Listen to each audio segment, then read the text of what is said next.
Channel 13's thing last night? They did. We won! What do we want? What do we want? What do we want? What do we want?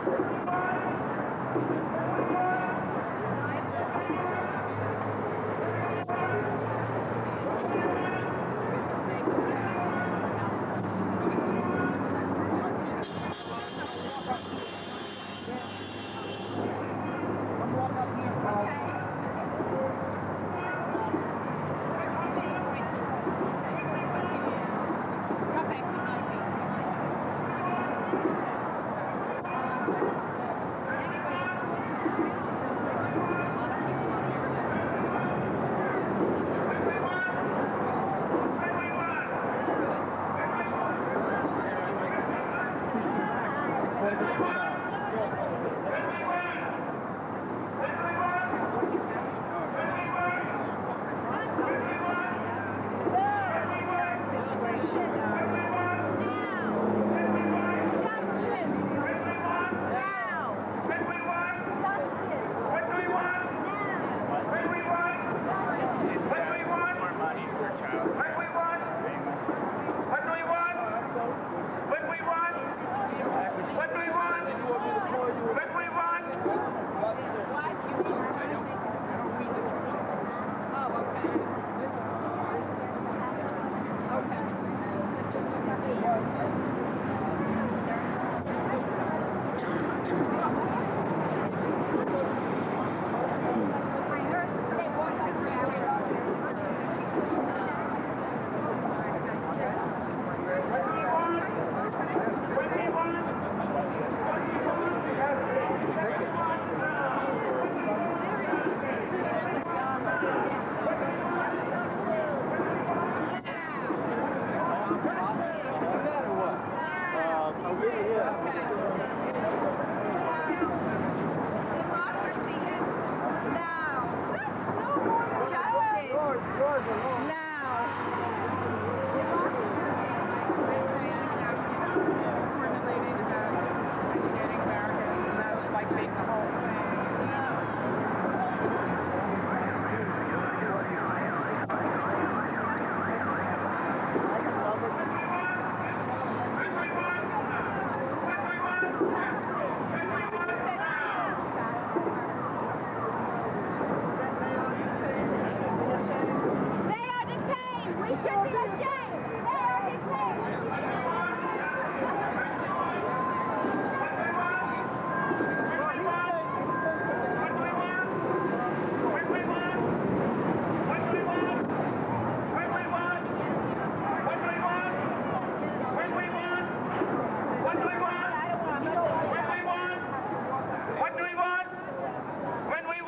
do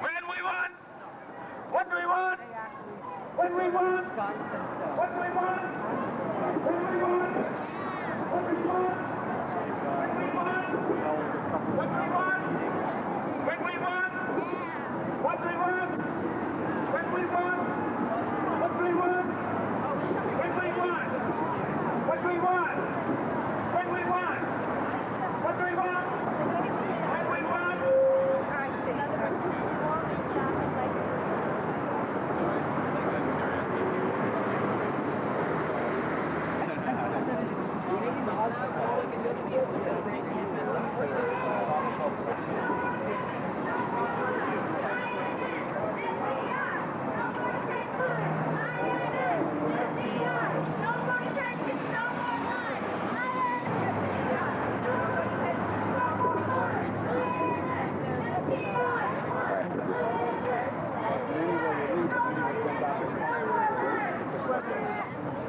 bear with us if you don't see the face with the voice.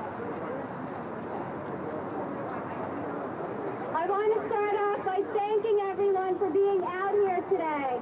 And I also want to commend and congratulate all the ladies and gentlemen who showed up last week, and everyone was in Washington. We had 50 people, 50. Give them a hand. The spirit of this demonstration must continue. I urge you to come out each and every Saturday for this important cause in our community. There have been a lot of things that have been happening, and I'm going to let Norman talk about those issues. But I urge you to keep coming and keep that spirit strong, because it is so important that our voices are heard for those people's voices who are unheard because of the bullying of the U.S. government. I urge you, come out every day. Today we have the Greens Party, who will be emceeing with a few others from their community. So please give them a hand.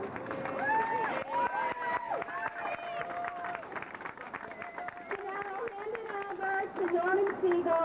Thank you so much for being out here. Thank you, Debbie, and thank everyone for coming, especially the people who were here last Saturday.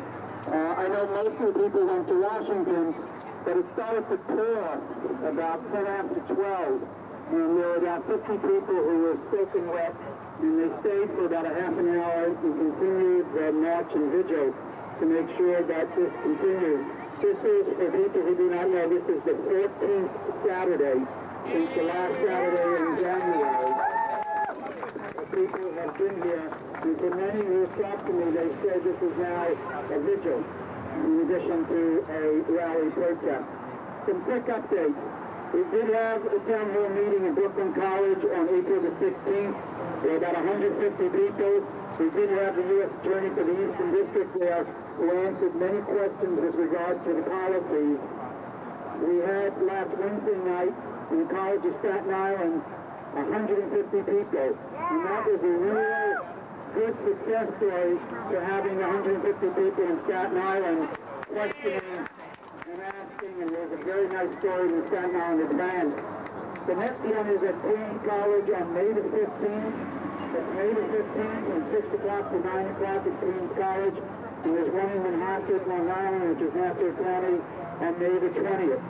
On the legal front, the two main lawsuits that direct the issues that we've been talking about for the last 14 Saturdays. One, the fact that we don't want any secret hearings with regard to immigration proceedings. We've won the district court in Michigan. The government has taken an appeal, but the Court of Appeals said about a week and a half ago that the possibility of them reversing the decision was slim. And they then, as a result of that decision and that statement, the government has released some transcripts with regard to that particular immigration hearing.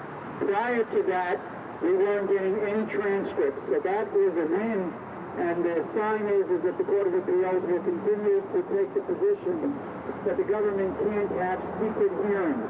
That was one of the things that we wanted, so it looks like we'll be successful on that. With regard to the names, the lawsuit in New Jersey on the first level, we were successful. The judge said that the names should be released. The government has taken an appeal, and they got what's called a stay, which in effect nullifies the decision until there's an appeal. But that one looks relatively good as well, and so at least under New Jersey law, I think we'll be successful in getting the names. The problem becomes, when do we get the names? And if we get the names when almost everyone has been released and deported, the question becomes whether that is a real victory or a Pyrrhic victory. But those lawsuits continue. There's also the lawsuit that was filed since we gathered here by the Center for Constitutional Rights, which focuses on that building with regard to the conditions and the access to lawyers to get into the building. The So we will update you on that one. That was filed in the Federal District Court in Brooklyn. So those are the updates. We hope to continue to see you on the successive Saturdays from here on out. And now, Gloria material from the Greens.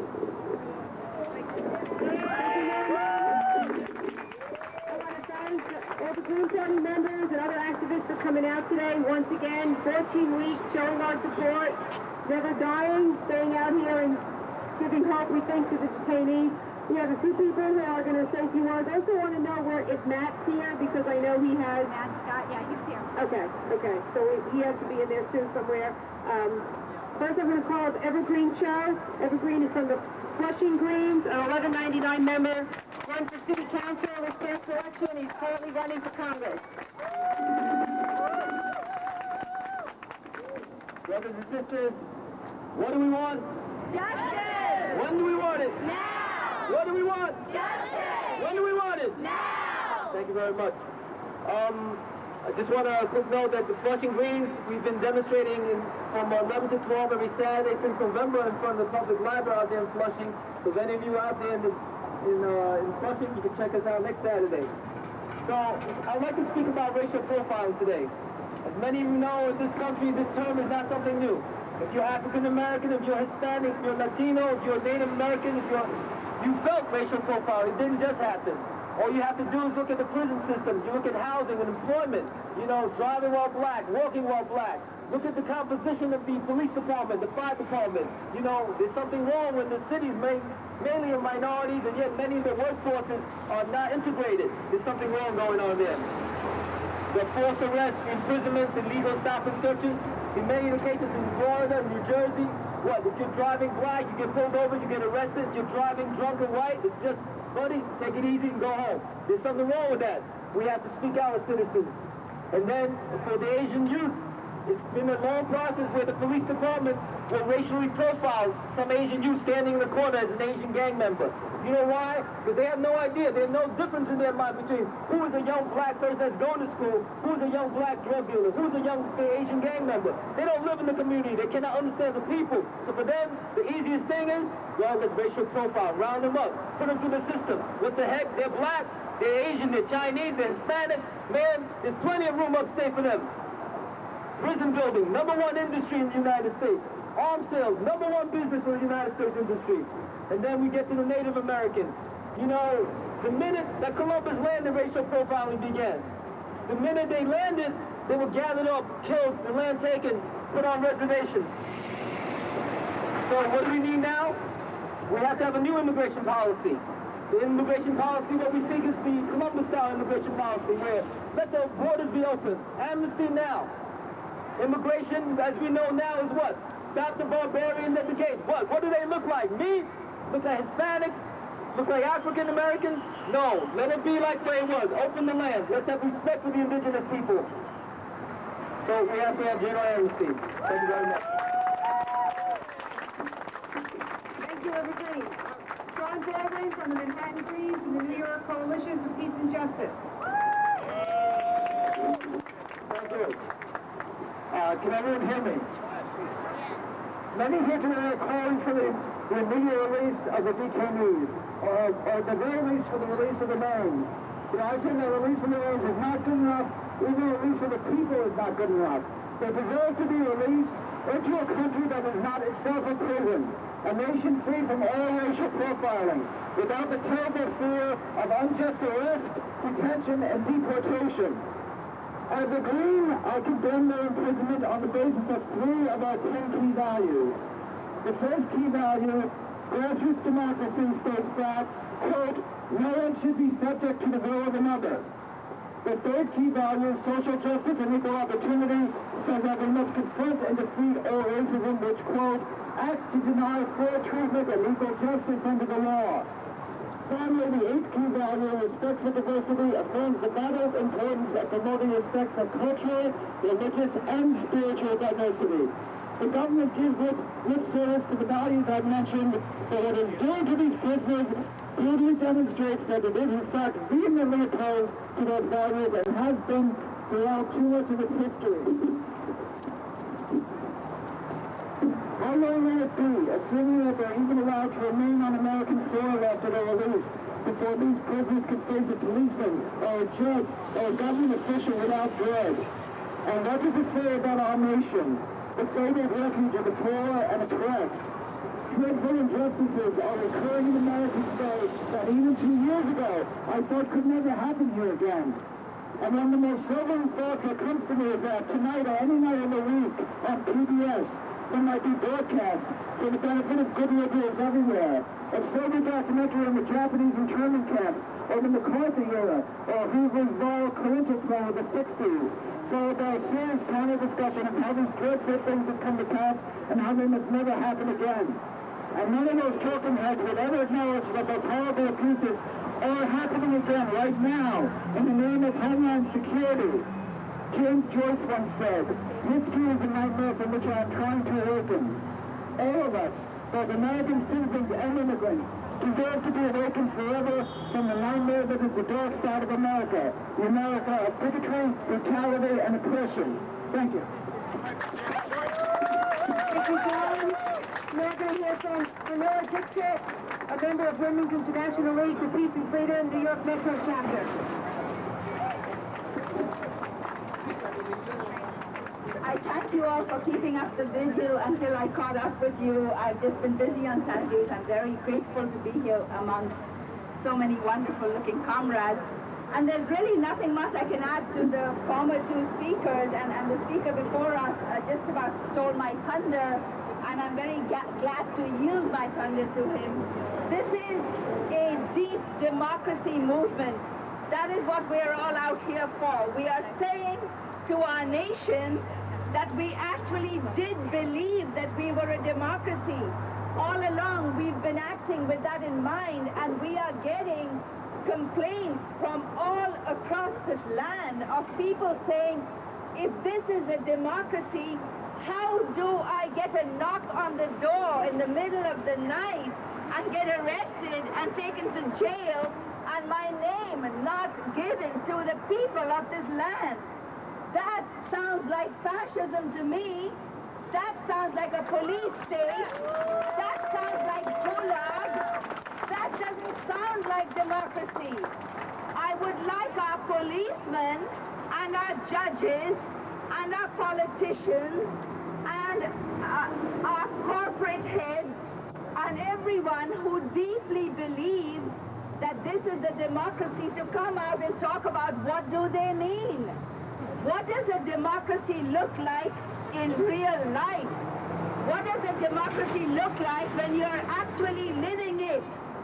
When you're actually living it, people live without fear of each other. People can look their neighbor in the eye and not see competition, but rather a friend. That is what a democracy is. And that is all that we're calling for. When our neighbors can disappear from their beds, their families not know where they are, they're incarcerated, they don't have access to lawyers, their lawyers can't have private conversations with them, that sounds dangerously like a deep violation of everything that we stand for. And that is all. If anybody here does not understand that that is all this is a deep democracy movement. This is people saying that we look to our own humanity to judge the humanity of a fellow human being. I see in my fellow person a person who dreams, a person who cries, a person who is born, and a person who dies. Same as me, black or white, Asian, American, Latin American, African, wherever we come from, man or woman, adult or child. That is a democracy where everyone has a voice and does not feel afraid and exploited. And I would say that today in America, we are on the streets of this nation because we are feeling a terror not only from people who we have catalyzed to be terrorists against us, but from our own government, our own police, our own army. We are feeling fear in in the hearts of Americans for surely being Americans and asking that democracy be respected in the land that gave us the Declaration of Independence. I thank every one of you for being here, for believing that this is a democracy and that we will live up to its highest ideals. We call for the liberation of every detainee, and our brother Farouk, who was woken up in the middle of the night, whatever his flaws are, there's supposed to be a warrant in a democracy for his arrest if they needed to arrest him.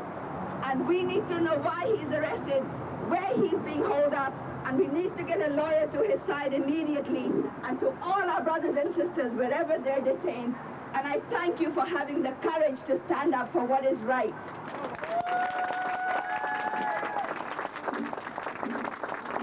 Thank you, Camilla. Stanley Aronowitz of the Executive Board of the Professional Staff Congress and a Green Party candidate for governor will now address you.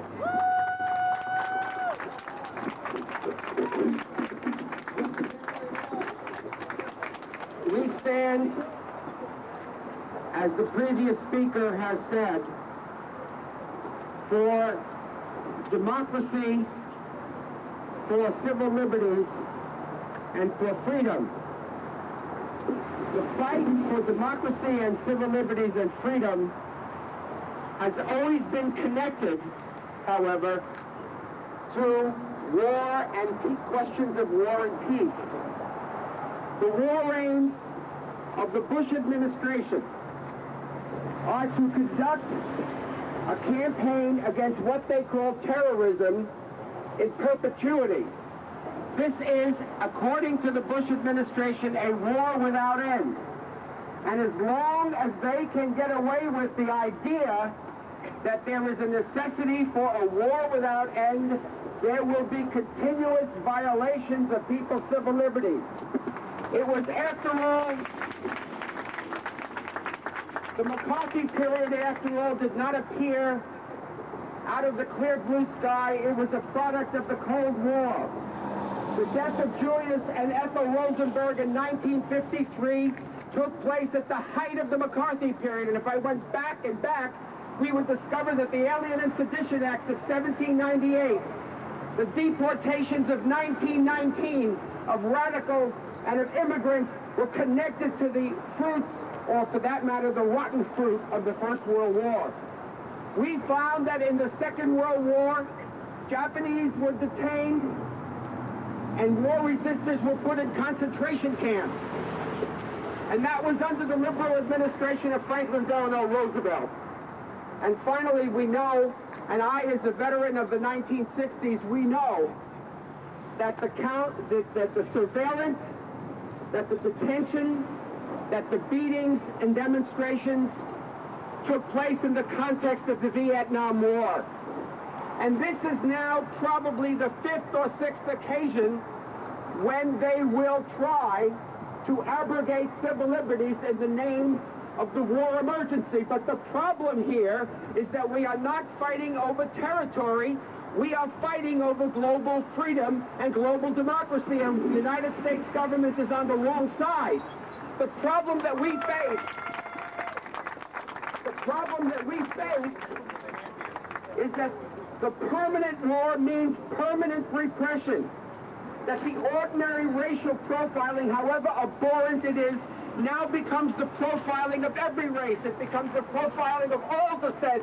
It becomes the profiling of African Americans and of Puerto Ricans and other Latinos. It becomes the profiling of Asian Americans on a permanent basis, intensified as it were.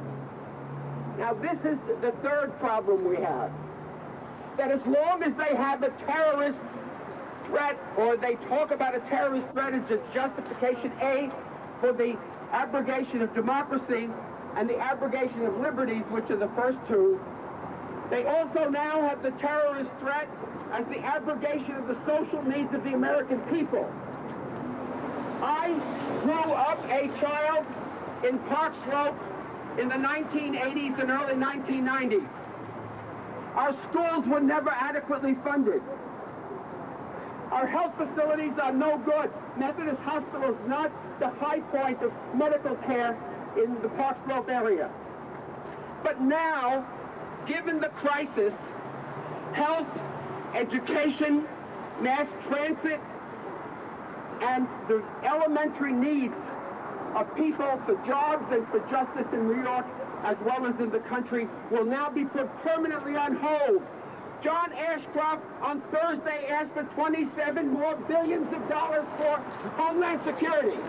That is Homeland Security against the detainees at that facility, as well as many people in this audience. A security against us. I've been told to shut up, so I'm going to shut up with this. We have to be able to make the connection between the fight for democracy, the fight for civil liberties, and the fight around the economic and social needs of the American people and the people of New York and Brooklyn. And if we cannot do that, it will still remain an important fight, but for many people it will continue to be, relatively speaking, abstract. I hope we will make clear that we will not be abstract. Thank you, Stanley. We'd love to hear more except for our time constraints. We have Elizabeth Braden from the Park Slope United Methodist Church and the Coney Island Avenue Project.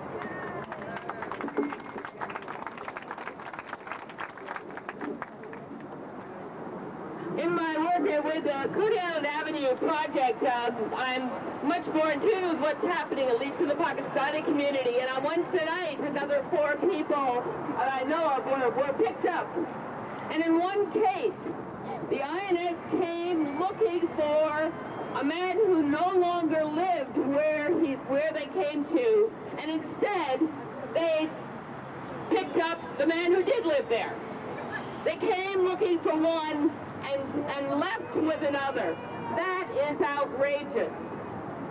And I ask, do we now need to open our doors with our birth certificates or our passports or our green cards or whatever to prove who we are, ready to produce at any moment? Now, when I ask that, I know that I don't. And many of you don't. But many of you do feel that way, that at this point, the way that detentions are happening, when someone comes in the night, are threatened. I also am very aware, I had dinner with Baruch on Thursday night and left at 11:45. And within a few hours, he was arrested.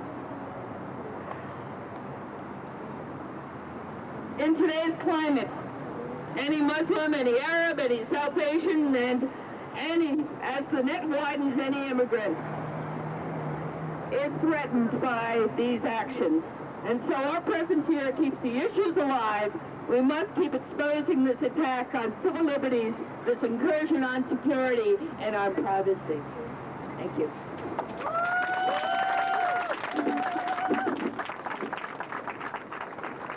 We're just going to, in just a few minutes, we're going to have some very brief solidarity greetings from New York Labor Against the War, and a few announcements in that to come up and talk about the issue we'd like to raise. I just want to say it's important that we continue to show our solidarity to the detainees and we educate people about their plight. But you know, the stakes are higher. And what's happening with the detainees is really a terrible result of a bigger problem. This government, run by corporations, who the Democrats and the Republicans have imprisoned all of us, leaving millions without health care, having more African-American young men with prison records and high school diplomas, poisoning the environment, brownfields, lead paint, pesticides, power plants, the list goes on. The only way that we're going to stop this assault is we have to take power from corporate America and their agents, the Democrats and Republicans. We have to build an independent left political movement rooted in grassroots democracy and social justice. Yes, it's true. A few Democrats have come by once in a while. We've sent them letters. We fax them. They finally show up. They say a few words. But are they out here every week showing their commitment, expressing their outrage like you are? No. What are they doing? Is their party going forward and trying to get the detainees issues out there and educate people? Where are our new progressive city council leaders? David Yaski, Bill de Blasio. Are they here? They passed a resolution in the city council? Are they storming into McElroy's office demanding the name? No, they're not even talking about it in the press or raising it as an issue that they're concerned about. And the truth is, we have no representatives, and we won't have any representatives until we cultivate them, and we support them, and we elect them from our own ranks. Now, the Green Party has some really important races coming up this fall. We need people's support. We need people to come out to keep us on the ballot for the governor's race, because if we lose a ballot line, we're an independent, progressive party to express themselves, then we are in really big trouble, and we're not going to make any progress for the detainees or for ourselves. So I'd like to say, keep coming out for the detainees, keep fighting for democracy. I'd like to call up Matt. Matt, come on.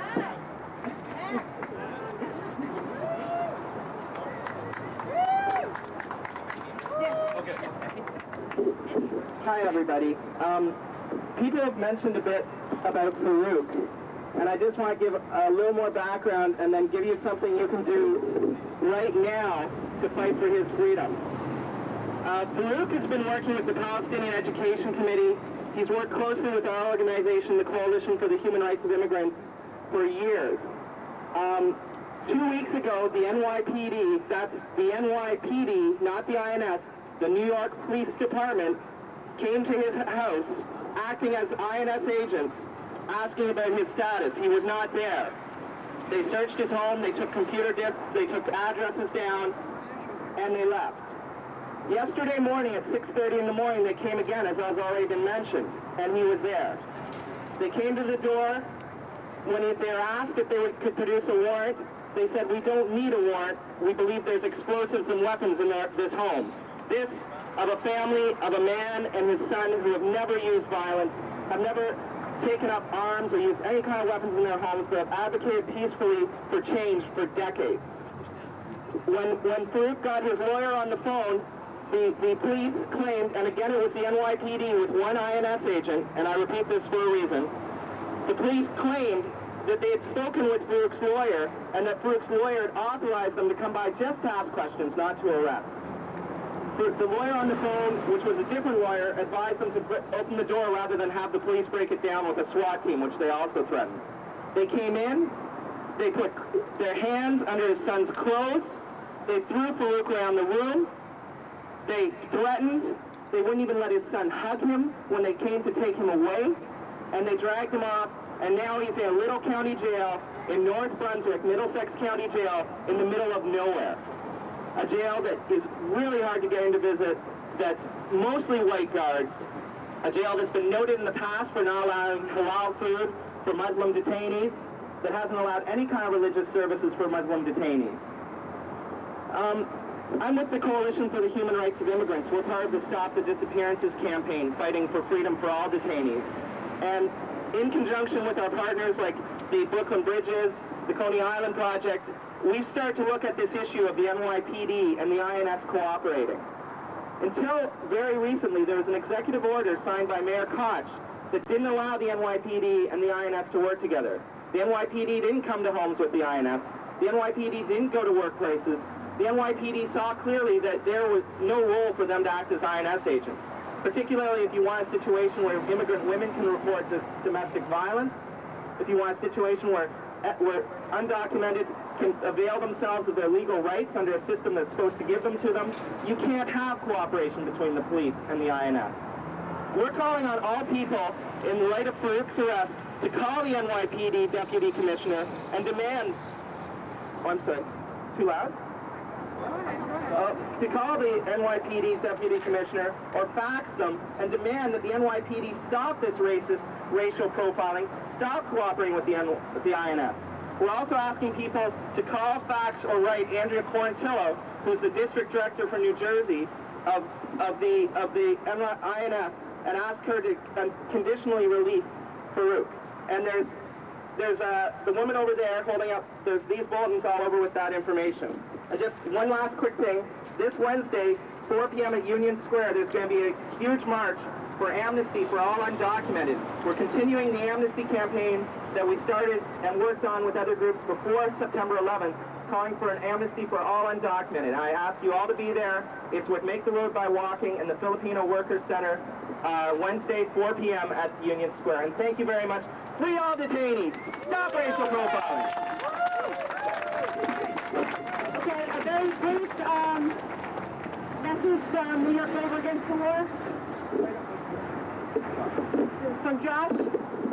Hi, my name is Josh. I'm a delegate from Local 375, DC 37. And I'm here from New York City Labor Against the War. We've been coming here almost since the beginning. And we've been coming here because this is not just out of altruism or anger at the tremendous racism that locks people up in this ugly building behind us. This is all one struggle of all people who are oppressed, all people are exploited. There's been a lot of talk over the last few weeks since we've been here, the last 2 or 3.5 months, about how this is a violation, the detentions are a violation of the Constitution and the Bill of Rights. Well, the Constitution and the Bill of Rights are very pretty words, but behind those pretty words is always laid a very ugly reality. If we want to know just how ugly, we can talk to the families of the people who have been detained. If we want to know even how ugly, we can talk to the families in the Middle East of some of the 500,000 or 600,000 people who have been killed in Iraq, civilians, since Bush elders started the war for oil in 1990. If we want to know how ugly the reality of American democracy is, we can talk to the members of the CIA who trained Osama bin Laden. We can talk to the members of Congress who voted to fund the Taliban as late as last year. We can talk to the members of Congress who voted to support Saddam Hussein when he was useful to Exxon. The point is that we're not really talking about democracy here. This is the C word. This is capitalism. Even the South Asians who haven't been detained, many have to work for 12, 14 hours a day driving a cab to support their families.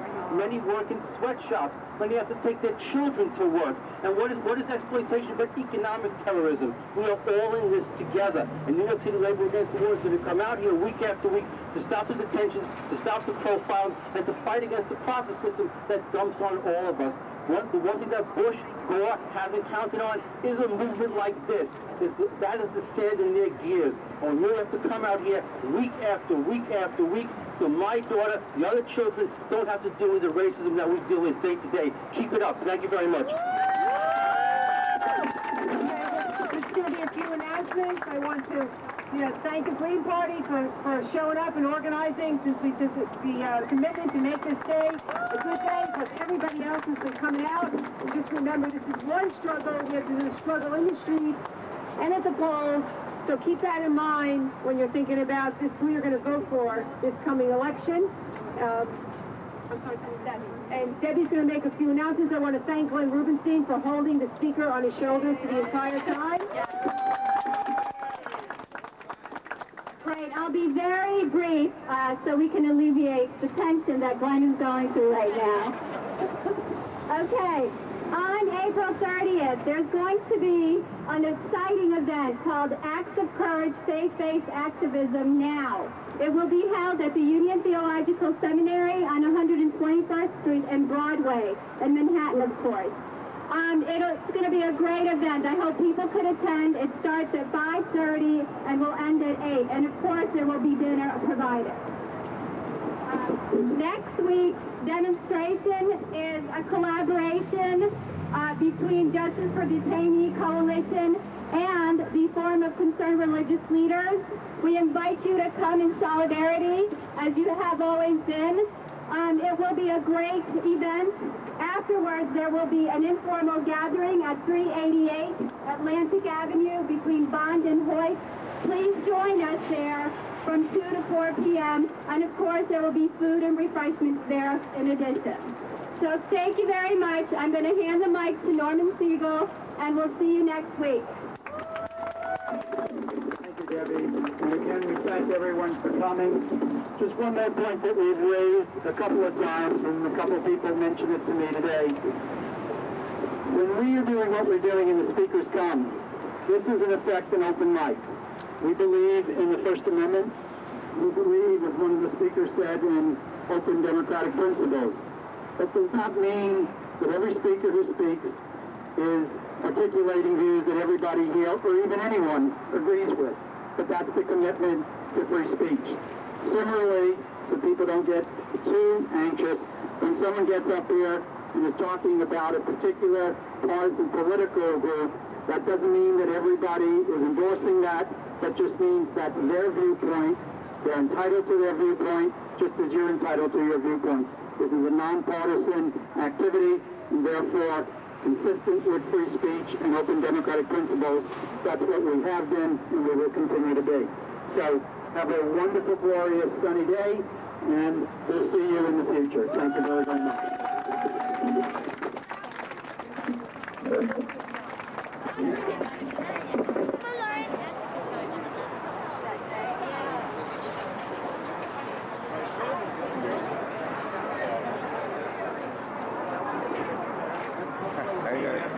How you doing?